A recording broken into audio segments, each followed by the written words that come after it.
Welcome back. Today is day 5 of Amy and Grayson's litter. They are 5 days old today. We're going to be doing another session of ENS and we're going to be doing a weigh-in. We're going to let you know how much weight everyone's gained, or at least have a rough idea. We've got a chart in progress. We map it on Excel so we can see it visually, how they are growing. I'm also going to talk to you today about how Amy's doing, how we're taking care of Amy, because right now Amy is our focus, our primary focus, because Amy is the one doing 99% of the hard work. She is the one feeding the babies and taking care of them. She's doing an excellent job. We haven't really had to help her at all. She's been keeping them extremely clean. Everybody looks fat. Everyone's definitely gaining weight, so it's interesting to see how much weight they've gained. And she is taking care of herself very well, and them very well. She's keeping the area beautifully clean and keeping them beautifully clean, toileting them. She does that by licking and cleaning up. Other than having to change the blanket every day, which you should do anyway, we give the area a spray down, we wipe it clean with some pet safe sanitizer. We change the blankets underneath her every day just to make sure that they're dry and they're warm and they're comfortable. And as you can see, she's doing an excellent job. So let's get on with ENS. Let's see who we wants to volunteer to be our first subject.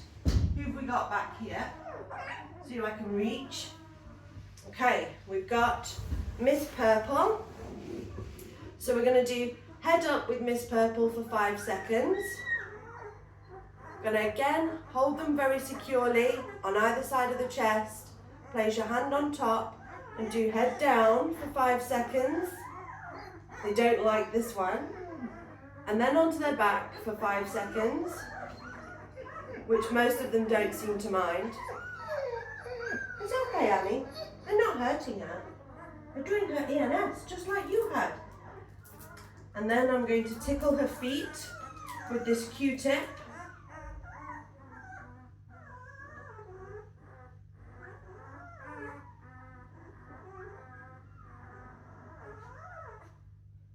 Tickle each one of the 4 paws. They're really getting used to this now.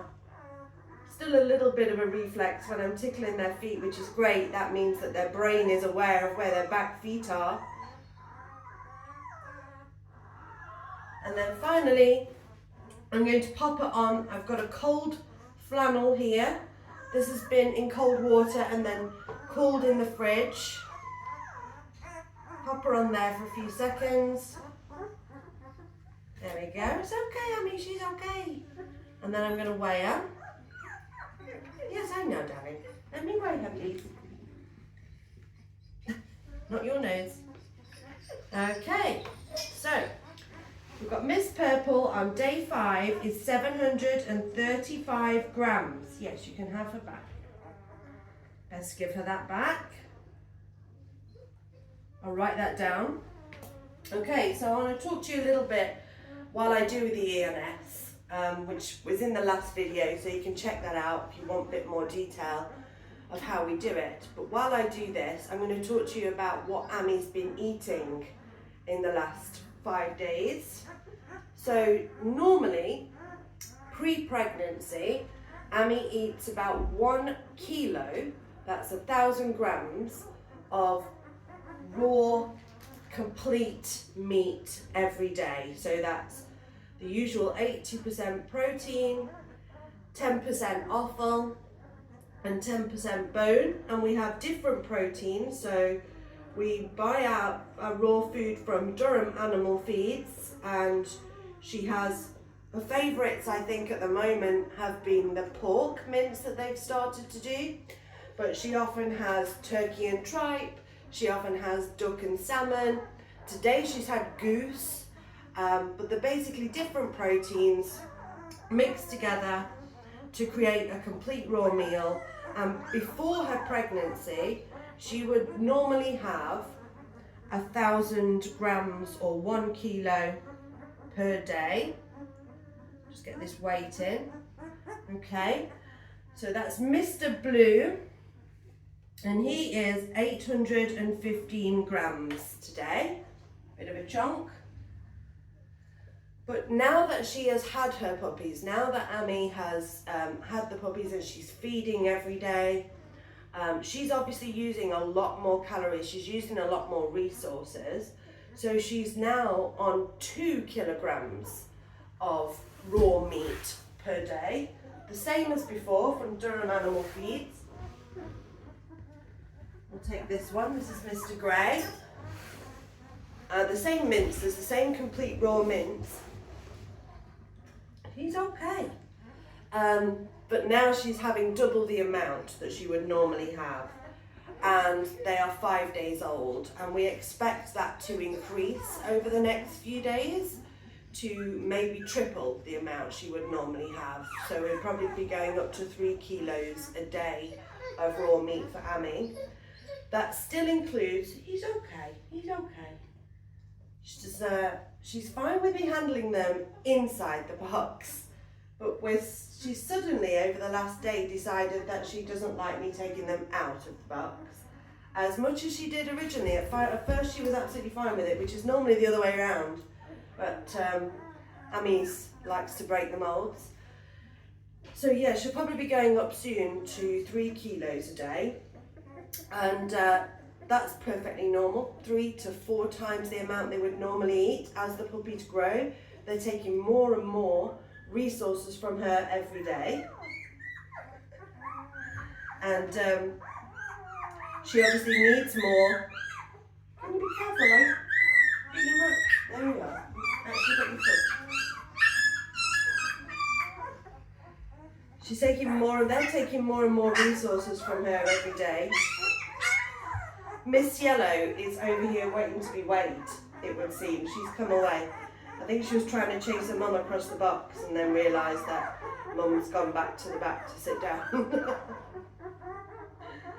So they're quite loud, doing lots and lots of squeaking. Lots of squeaky puppies. So yeah, it's really important that mum has the best of everything at the moment to make sure that she is able to provide for these guys, to make sure they're growing.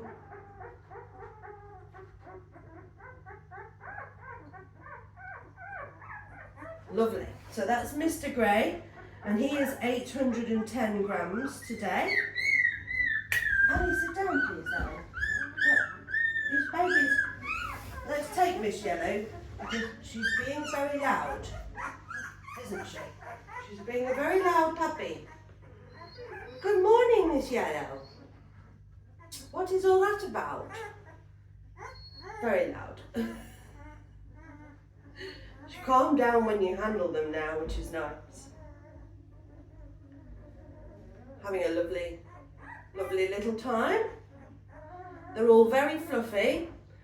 We suspect that some of these puppies are going to be longer coated. Mum and Dad are both carrying the gene for a longer coat, but wolf dogs, it doesn't display quite the same as it would in a German Shepherd or say a woolly coated sled dog. It tends to just have a longer guard hair, very similar to the higher content wolf dogs with more wolf in their background, but not the same gene. So it looks very similar, but it's actually a totally different gene that is responsible for that in these. There we are. The long coat gene that these guys are carrying comes from the German Shepherd behind them, actually. There we are, little girl. Make a bit less noise now. So that was Miss Yellow, and Miss Yellow was 685 grams on day 5. Pretty good. Right, who have we not done? We've done 4. This is the problem when you have 9. You have to remember who you've done and who you haven't done. Have we done Mr. Black? I don't think we have, no. Okay. Gorgeous, very dark, agouti grey Mr. Black. You might be able to see that at the moment some of them have quite a dark muzzle, and In German Shepherds, that would indicate that they're carrying a melanistic mask, but it's not the case in wolfdog puppies. So these guys cannot be carrying the melanistic mask. That's represented as big E, little m on a genetic test, because these guys don't have, their parents do not have melanistic mask, and they're not carrying it either. So it's not possible in this litter for them to have melanistic masks. But interestingly, very often with real wolf dogs, you do get the darker mask as a young puppy, and what happens is they will grow out of having that mask as they get older, and their face will turn grey.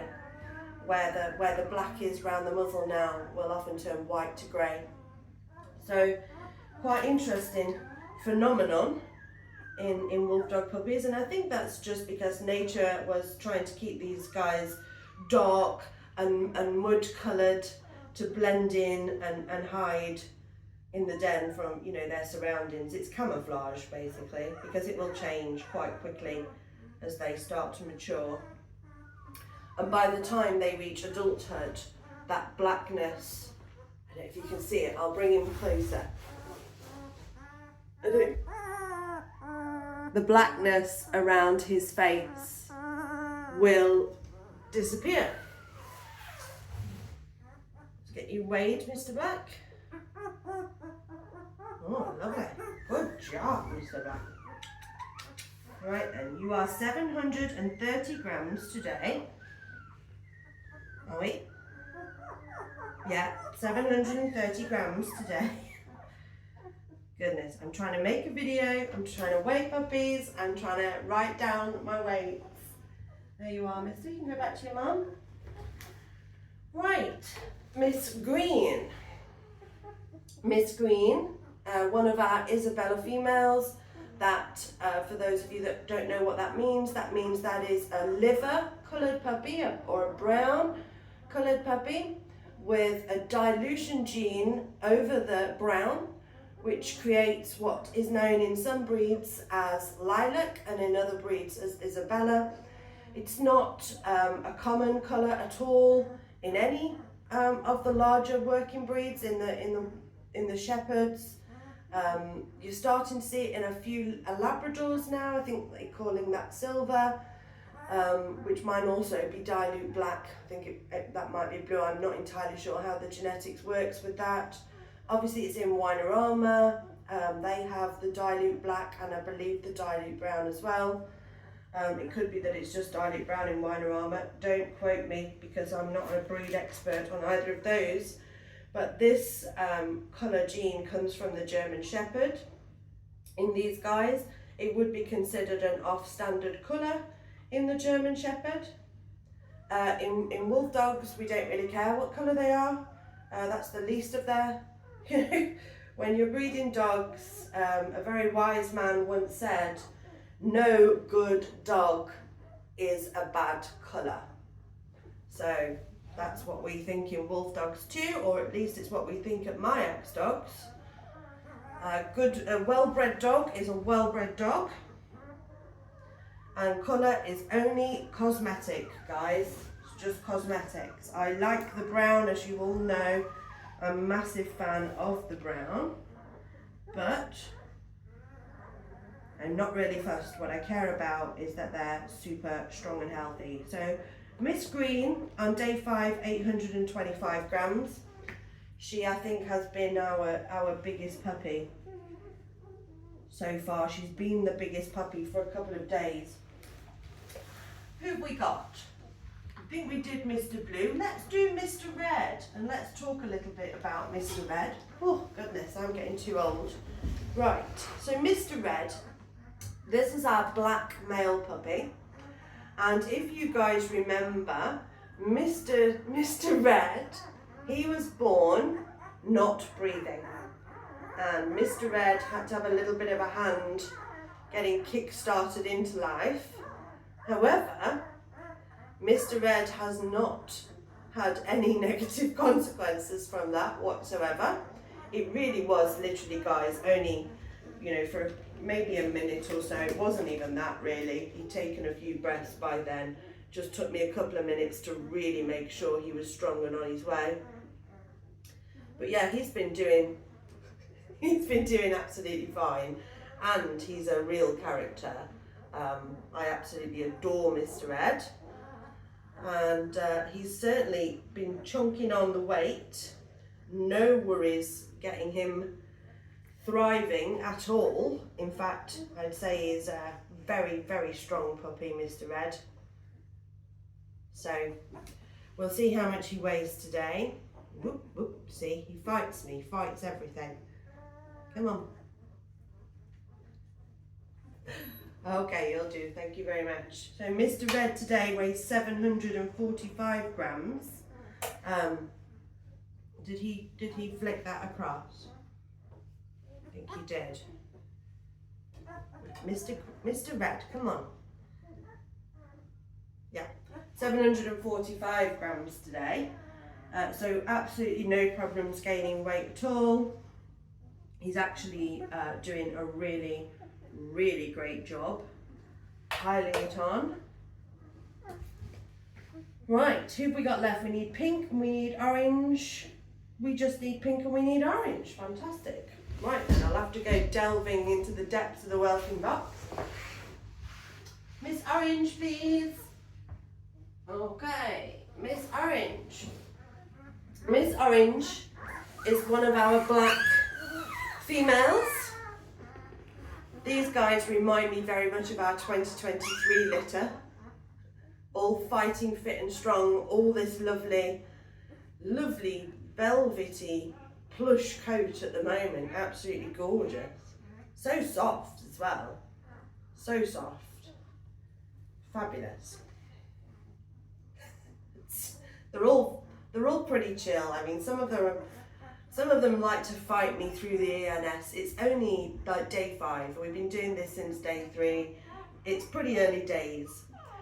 With ENS, which is Early Neurological Stimulation, we do it from day 3 if the puppies are strong and healthy, all the way up to day 16. And by day 16, everyone's got their eyes open, starting to get their ears open, pretty much up on their feet. So we stop at that point because we can stimulate them neurologically in other ways. By the time they get to day 16, Orange, she's 760, which is fantastic. And obviously we're moving on then to the socialization phase of our program. We use puppy culture program. So early neurological stimulation, while I do miss Pink, who is our last puppy, just check.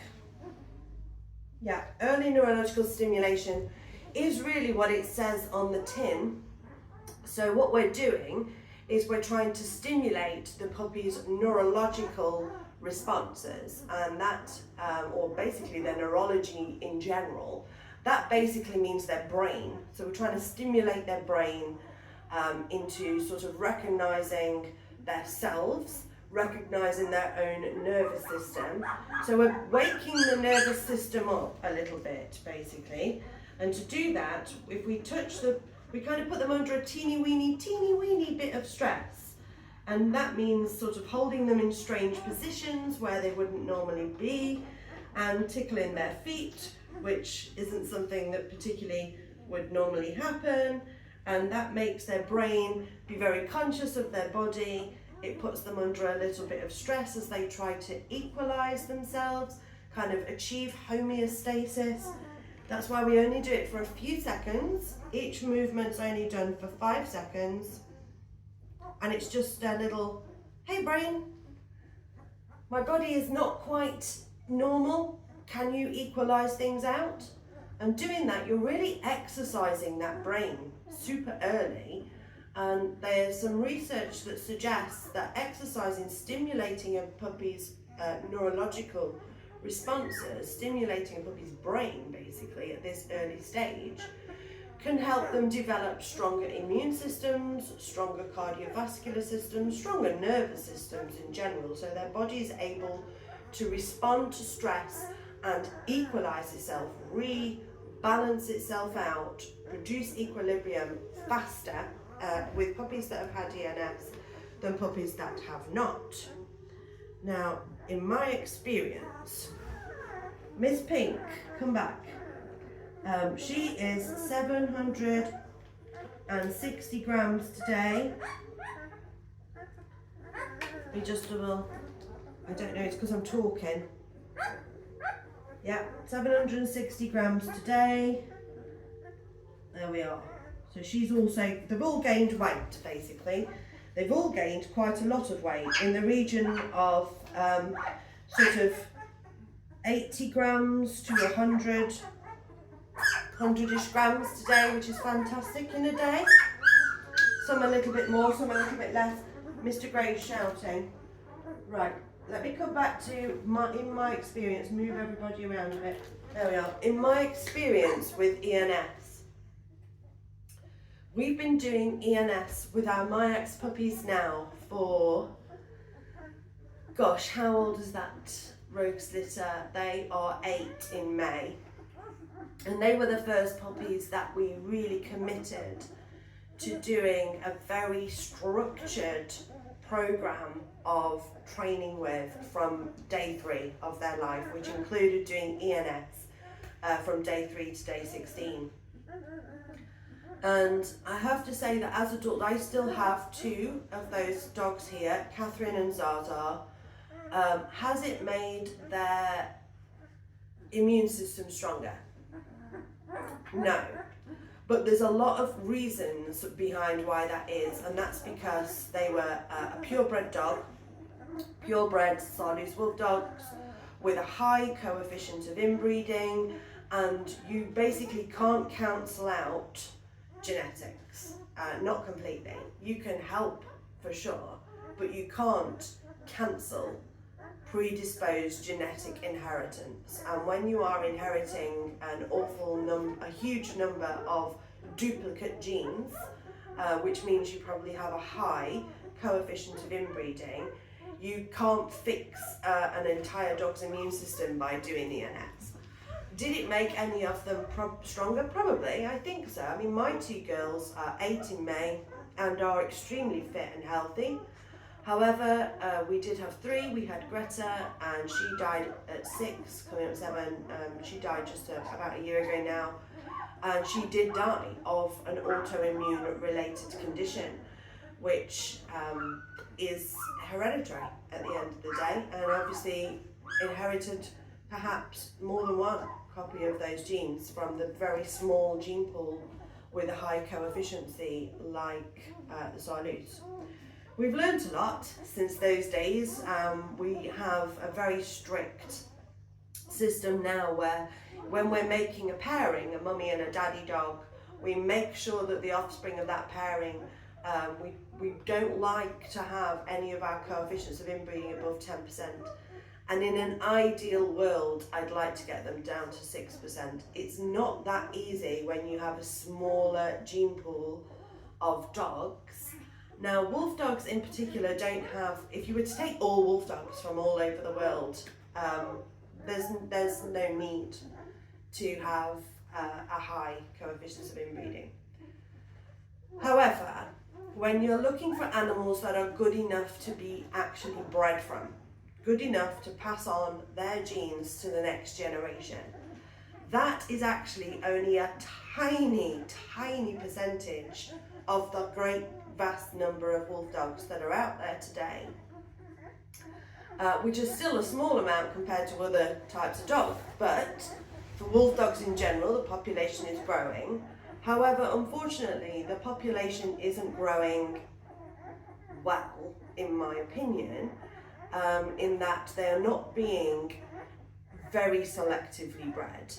They are being, as they have been, unfortunately, for quite a long time, just paired with whatever dogs the owner has, and not necessarily doing a full screen of health testing either. So doing a bit of gambling in other places, other breeders are doing a bit of gambling, and they're kind of just looking at the aesthetics of the dog. So that's a pretty dog, looks quite wolfy.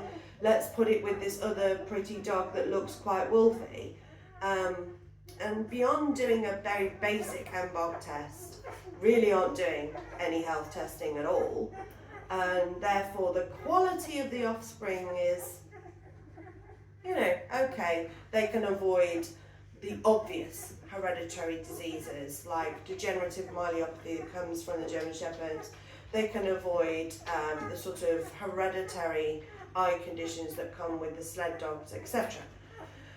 However, there's an awful lot more going on than that in terms of, like I say, autoimmune disease, in terms of joint health, in terms of eye health, in terms of heart health. There's an awful lot more going on than what MBOG can test for, although I'm a big advocate for MBOG, strongly encourage that even people with pet dogs perform it. It's just interesting to know. It's a bit like 23andMe for humans. It's just a little genetic test for your dogs to see what traits your dog is carrying, if your dog has any of the common hereditary ailments.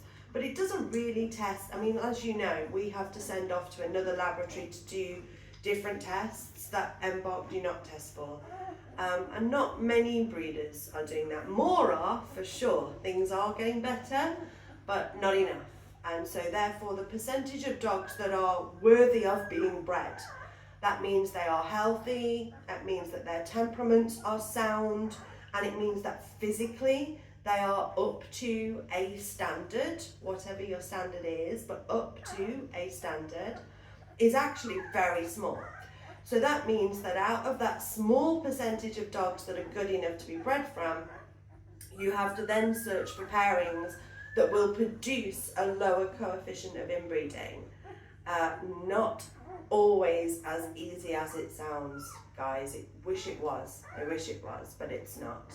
I have produced litters with coefficients of inbreeding in the teens within the Miyax program, with a view to take the next generation down lower and keep going. So Amy herself's coefficient of inbreeding is 17%, which is quite high when you think that she is, for all intents and purposes in the UK, these are not Kennel Club registered dogs, so they are, for all intents and purposes, a mixed breed dog. Okay, they do not come with Kennel Club pedigree. They only come with our own documented pedigree system, which is registered with breed clubs, but it doesn't mean that it's a recognised breed. It still breeds in development. So when you're looking at this type of dog, having a coefficient of inbreeding at 17% is still not the best, you know, but we did that knowing that we had two excellent parents who were fully healthy, who had fantastic temperaments, who were right up to the standard, right up to that standard, and had been shown and judged accordingly.